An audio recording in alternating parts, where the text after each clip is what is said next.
శ్రీ సచ్చిదానంద సమర్థ సద్గురు సాయి మహారాజ్కి జై. సాయి బిడ్డలరా, సాయినాథుని ఆశీర్వాదాలతో మనము నిన్న పూర్తిగా మొదటి అధ్యాయం 1వ అధ్యాయాన్ని కంప్లీట్ చేసుకున్నాము. కానీ మనం ఒక అధ్యాయాన్ని కొంచెం కొంచెంగా ఒక 2 రోజులు చెప్పుకుందామండి. ఎందుకంటే అందులోని కొన్ని భావార్థాలు మనం మిస్ కాకుండా స్లోగానే చెప్పుకుందాము. ఆ 2వ అధ్యాయంలో మనము ఇప్పుడు ప్రస్తావించుకుందాం. మనము 1వ అధ్యాయంలోని గోధుమలను విసిరి ఊరి బయట చల్లి కలరాధ్యాత్యమును తరిమివేసిన బాబా వింత చర్యను మనము తెలుసుకున్నాం. శ్రీ సాయి యొక్క మరిన్ని లీలలను వారి చర్యలను విని గ్రంథము రాయుటకు పూనుకుంటుని అంటే హేమంత్ పంత్ గారు ఈ విధంగా చెప్తున్నారండి. అలాగే బాబా బోధనలను చర్యలను భక్తులకు ఆనందమును పాపములను పోగొట్టునని భావించి బాబా యొక్క పవిత్ర జీవితమును వారి బోధనలను వ్రాయుటకు మొదలెడెత్తిని.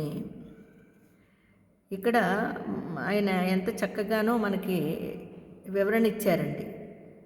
ఆయన వింత లీలలు చర్యలు చూసిన తర్వాత ఎలాగైనా సరే బాబా గారి దగ్గర నుంచి ఆయన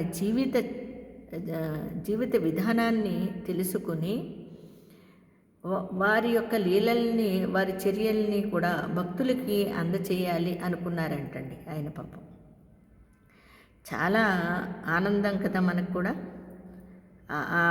ఆయనకి ఆ మనసులో ఆ భావన పుట్టడానికి కారణం కూడా బాబా గారే కదండి. ఆ విధంగా ఆయన జీవితమును బాబా యొక్క పవిత్ర జీవితమును వారి బోధనలను వ్రాయుటకు మొదలెడితేనే యోగీశ్వరుని జీవితమునకు సత్యమును ఆధ్యాత్మిక మార్గమును చూపును. చూడండి, నిజమే కదా. ఆయన ఈ విధంగా పూనుకొని బాబాగారి ఆశీర్వాదాలతో ఈ గ్రంథాన్ని రాయాలనుకోవడము, మనందరికీ కూడా ఒక అమృతాన్ని పంచాలనుకోవడము మన అదృష్టం.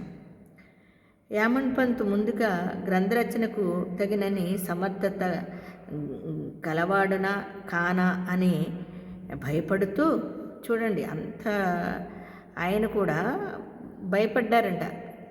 మరి నేనైతే నా మనస్సుకి ఈ గ్రంథరచన చేయాలి అనుకుంటున్నాను, కానీ నేను దానికి సమర్థుడనేనా, నేను వ్రాయగలనా అని ఒక పక్కని భయం ఉంది ఆయనకి.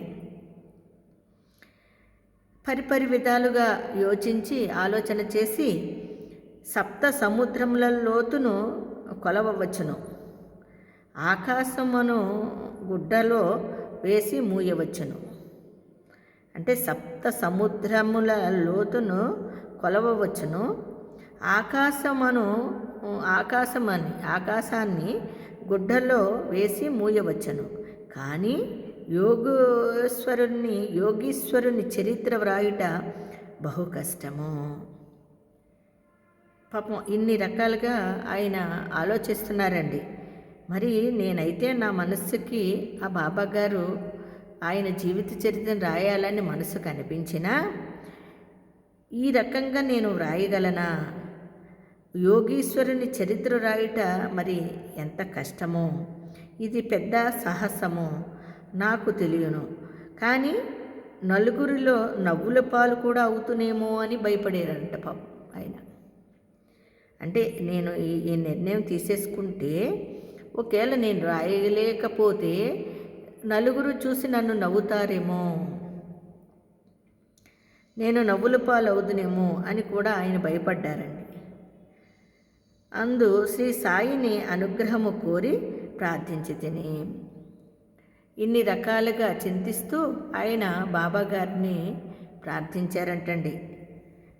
ఓ దేవా, నాకు ఆ శక్తిని ప్రసాదించవయ్యా, నా మనసుకైతే ఇలా ఉంది, వ్రాయాలనుకుంటున్నాను నీ చరిత్రని, మరి నాకు ఆ శక్తిని, ఆ బలాన్ని, ధైర్యాన్ని, ఆశీర్వాదాలను ఇవ్వయ్యా అని ఆ స్వామిని వేడుకున్నాడండి ఆయన.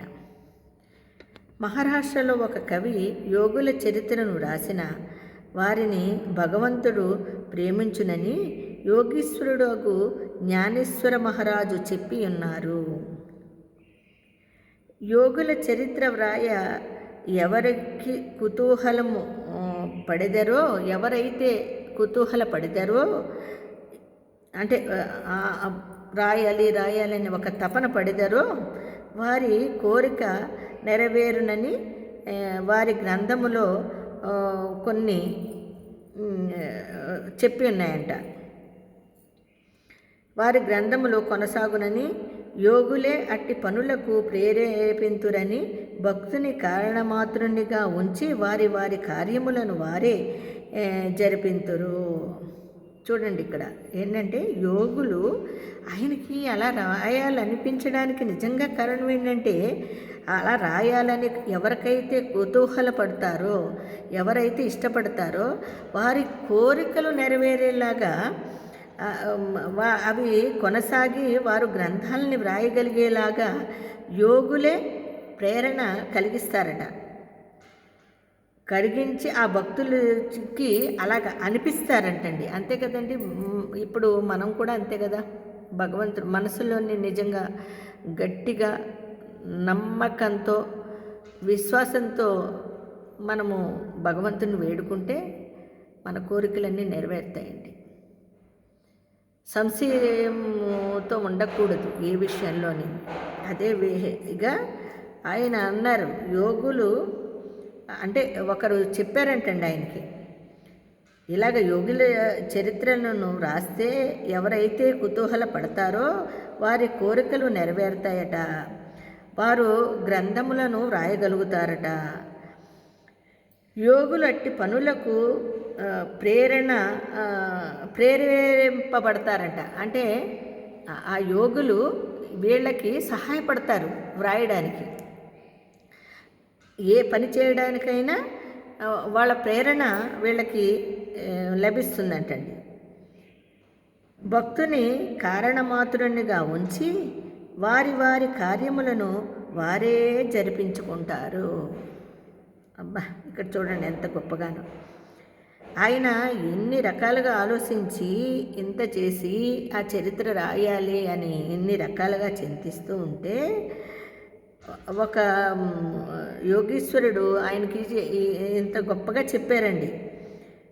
ఏమీ పర్వాలేదు, నువ్వు వ్రాయాలనుకుంటున్నావు కదా, ఆ యోగులే నీకు సహాయపడతారు, నీ కోరిక నెరవేరుతుంది, తప్పకుండా నువ్వు రాయగలుగుతావు అని చెప్పి ఆయన ప్రోత్సహిస్తున్నారండి.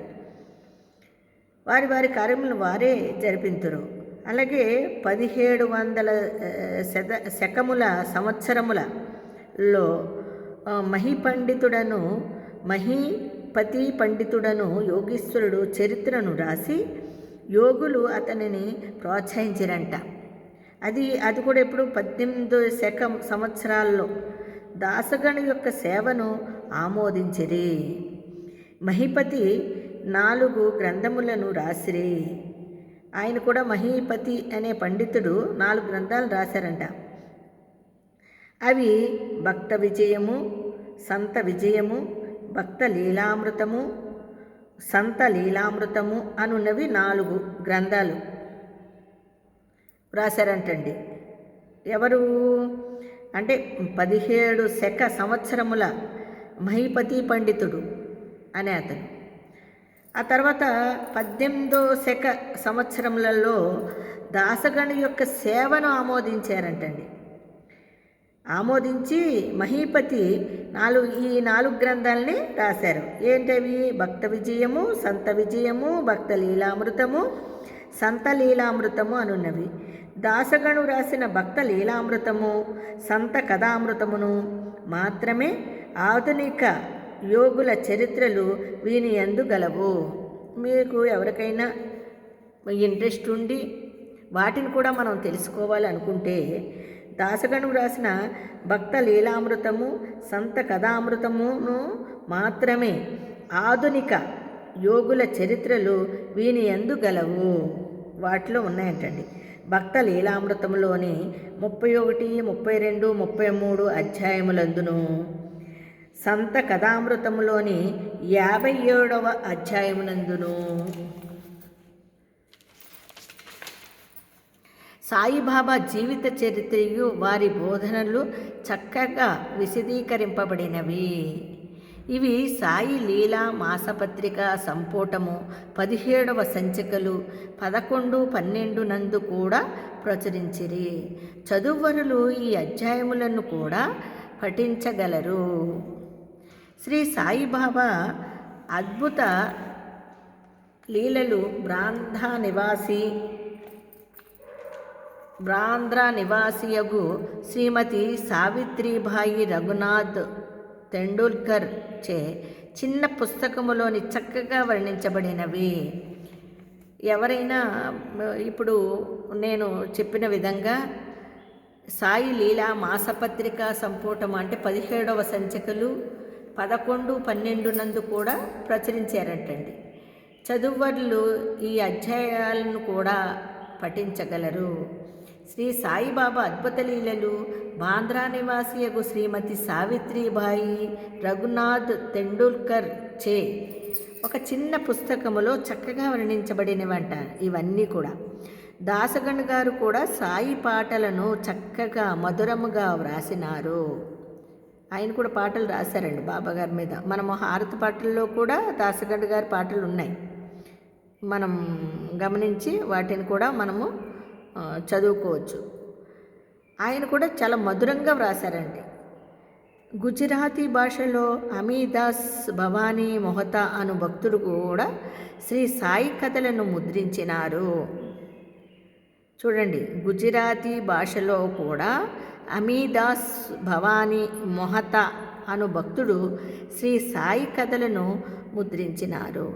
ఎంతో మధురముగాను యోగులు ఎన్నో గ్రంథములను ముద్రించి ఉండగా, ఎంతో మధురంగా యోగులు ఎన్నో గ్రంథాలను ముద్రించి ఉండగా బాబా చరిత్రను రాయుటకు కారణమేమని మనం అనుకోవచ్చు కదా. ఇంతమంది యోగులు ఇన్ని రకాలుగా ఎన్నో గ్రంథాలని మన ముందు ఉంచారు. కానీ ఆయన అలా అనుకుంటున్నారండి హేమండ్ పంత్ గారు. మరి ఆయన్ని ఎవరైనా ఇలా ప్రశ్నిస్తే మరి చరిత్రను రాయుటకు కారణమేమిటి, నువ్వు దీనికి జవాబు నేనేమని చెప్పాలి? అయితే ఈ జవాబు చెప్పడానికి నాకు చాలా తేలిక. ఎందుకు ఆయన అలాగన్నారు? నువ్వు బాబా చరిత్రను ఎంచుకుని ఈ గ్రంథాన్ని వ్రాయాలనుకున్నప్పుడు ఎవరైనా ఆయన్ని ఇలా ప్రశ్నిస్తే అనే దానికి ఆయన జవాబు ఏమన్నారండి? మీకు చెప్పడం చాలా తేలిక. ఎందుకంట? సాయిబాబా జీవిత చరిత్ర సముద్రము వలె విశాలమైనది. చూడండి, నిజమే కదండి. ఆయన ఎంతో ఆనందంతో అసలు ఆయన ఆశీర్వాదాన్ని పొందిన మహానుభావుడికి ఏమనిపించిందో చూడండి. నాకు ఎవరైనా ఆయన్ని ప్రశ్నించినా నేనేం భయపడాల్సిన అవసరం లేదు. నేను దీనికి జవాబు చాలా తేలికగా చెప్పగలను అనుకుని సాయిబాబా జీవిత చరిత్ర సముద్రం వలె విశాలమైనది, లోతైనది. దీనిలోని భక్తి జ్ఞానములను మణులను వెలికి తీసి భక్తులకు పంచిపెట్టవచ్చును. బాబా లీలలు విన్న మనలోని మనోవేదన విచారగ్రస్తులకు శాంతి, అన్ని ఆనందమును కలుగజేస్తుంది.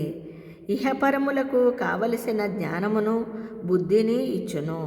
భక్తులు కోరిన విధముగా బ్రహ్మైక్య యోగమును అష్టాంగ యోగమును జ్ఞానానందమును పొందెదరు. ఇన్ని రకాలుగా ఆయన ఆ భావన చేసుకున్నారండి. నిజమే కదా, ఎంత ఈజీ. భక్తులు కూడా ఆనందంగా ఉంటారు కదా, దీనివల్ల వాళ్ళు కూడా సంతోషంగా ఉంటారు కదా అనే దాంతో ఆయన ఎంత అద్భుతంగా వర్ణించారో చూడండి. బ్రహ్మైక్య యోగమును అష్టాంగ యోగమును జ్ఞానానందమును పొందెదరు. అందుచేత బాబా లీలలను పుస్తక రూపమున భక్తులకు అందజేస్తే, చూడండి మన కోసమైనా చక్కగా ఏం చేశారండి, బాబా లీలను పుస్తక రూపమున భక్తులకు అందించి బాబా గారి ఆత్మ సాక్షాత్కార ఫలితమును మనకు ఇచ్చారండి ఆయన. అంతే కదండి. మరి బాబా గారి యొక్క ఆత్మ సాక్షాత్కారమును, ఆ ఫలితాన్ని కూడా వారు మనకి పంచారు. వారి బోధలు అనుకుంటేని వారి బోధనల్లో తో పూనుకుంటేని, వారి బోధనలు ఈ విధంగా వ్రాయుటకు పూనుకుంటేని, సాయిబాబాయే నాలో ప్రవేశించి నాలోని అహంకారమును, నాలో ఉండే అహంకారమును, బాబా నాలో ఏదైనా అహంకారం ఉంటే అది నీ పాదాల దగ్గరే ఉంచి ఆయన వేడుకుంటున్నారండి. అలాగే మనం కూడా ఏ విధమైన అహంకారం లేకుండా మనం కూడా ఎప్పుడూ బాబా పాదాల దగ్గరే ఉంటూ నా మార్గము మంచిదని గ్రహించి బాబాయే నాకు సౌఖ్యమును దయచేయును అని నమ్మితిని అని బాబా గారి దగ్గర ఆ హేమంత్ పంత్ గారు వేడుకుంటూ, మరి నాకు అనుగ్రహాన్ని ప్రసాదించవయ్యా, నేను ఈ విధంగా నీ చరిత్రని వ్రాసుకుంటూ వెళ్తున్నాను, దానికి ధైర్యాన్ని, శక్తిని, ఆశీర్వాదాన్ని ఇచ్చేయి నాకు అని ఆయన వేడుకుంటున్నారండి. అలాగే మనము దీన్ని రేపొద్దున్న ఈ 2వ అధ్యాయంలోనే ఇంకా ఉంది. ఆయన ఇంకా మనకేం చెప్పదలిచారో గ్రహించుకుంటూ మరి బాబాగారి ఆశీర్వాదాలు తీసుకుందామండి. రేపు కలుసుకుందాం. సాయిరామ్.